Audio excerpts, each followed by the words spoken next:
red carpet before a show, so it feels very special and kind of funny. We have a show to do in just under...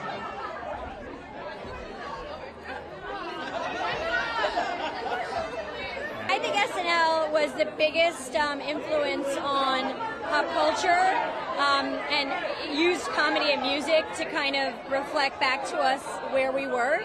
So the show is constantly doing that, and being a part of that like living organism is really cool. I grew up with the show, you know. I was born in 1971, and it's been with me my whole life. So it feels amazing. This is a dream come true for me. Since I was a kid, I used to cut my birthday cake and make a wish to be on Saturday Night Live and throw a coin in a fountain, and 50 years later, here I am. I'm the luckiest guy on earth.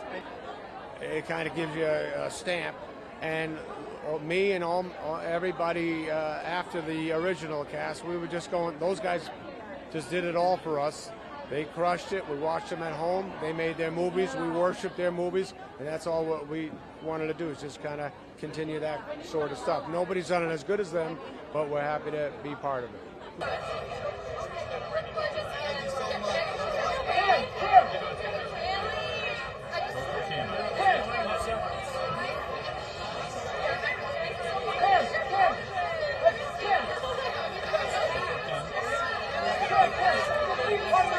I feel really proud to be included. I've had the honor of hosting 3 times, and each one was so surreal, and it's just, you know, a funny kid's dream come true. So just to get to witness history tonight it's you know, more than I could ask for. The whole week, it's an interesting week. I've hosted now a couple times, so I kind of get a sense of how it's done.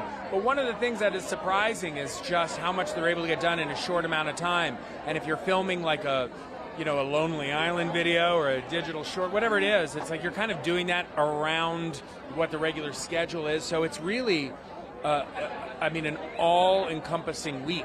And sometimes you can put in more time than others if you want to work on sketches with the writers. It's a very creatively fulfilling and exhausting week, but a lot of fun. Oh, I think my first day was very much akin to like Charlie in the Chocolate Factory. Like, I couldn't believe I was inside the factory. Certainly it can be stressful. Certainly it's draining. It's definitely the hardest job I've ever had in my life, but it's prepared me for every job since. The highs are the highest, and sometimes the lows are lows. But an occasion like this, a gathering like this, when you're reflecting and you're celebrating, all the bad stuff goes away, and all you remember are the good moments. I get too wrapped up in the job sometimes, or my own ego of just like, what am I doing? And then it just takes a fan of the show to be like, thank you for making us laugh at this time. We need this. And it's like, oh yeah, we're just having fun and trying to make you smile. And it's amazing that they turn to us to do it. So I really enjoy my job for that reason.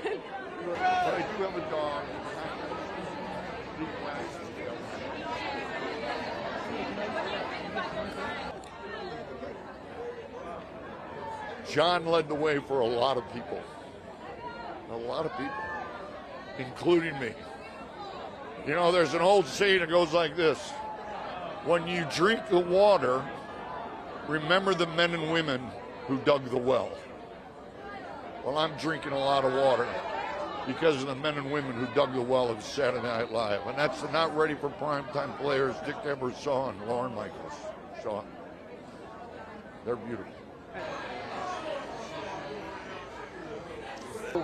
I mean, it's kind of like being in the Stones in a way, you know, and like you watch this thing develop and you say it can't go on forever, and it does.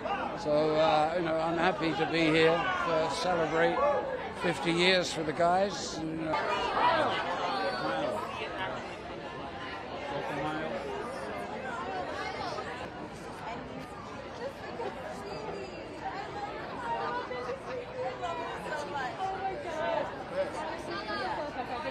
It's a blessing. She seen me when I started on the street selling tickets and doing comedy in little shops, and to be here, it's a blessing. I'm very grateful, and I can't wait to do more work and be the best I can be.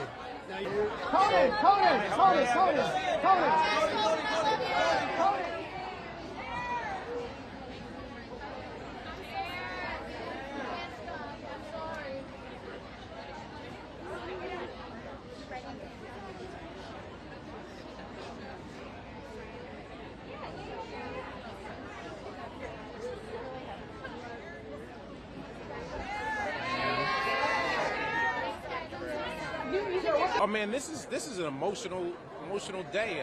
Not only am I surrounded by fellow cast members and fellow hosts, but I think this is sort of brings it all to a head and lets us realize how big the show has been, how impactful the show has been for all of us.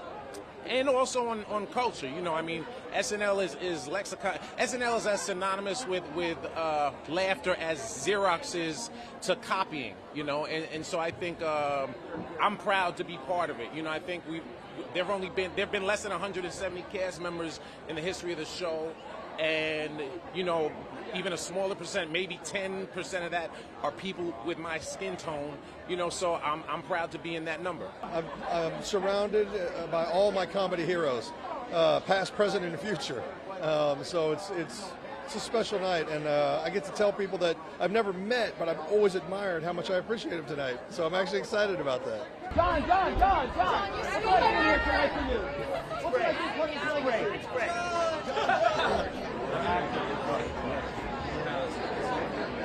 You want to go for one? Thank you. Awesome. Thank you.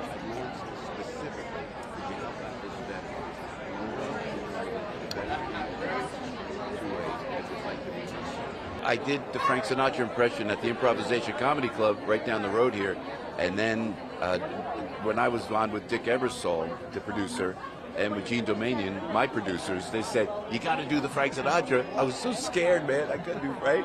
I was like, because your grandpa, they were the same age, same generation, the greatest generation. So I wrote Mr. Sinatra a note. If you don't like it, I will cease and desist immediately, sir. And you know what? I go like this. It worked out okay. Man, it's 40 years that I was in season 11, and it's just an honor to be a part of this, man. It was incredible. I grew up watching in the 70s, all the original cast, watching my heroes like Carl and Richard Pryor, Eddie Murphy, so as a senior in high school to join the cast was an amazing thing. I mean, I remember getting the call from Lauren, and I just flipped out. I was coming off the John Hughes films.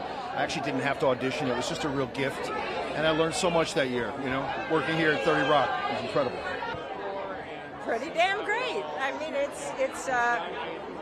it's nice to be a part of something that has lasted for so long. It's nice to be part of the group that established what it became. It's all nice. It's very nice. You look great. Hey!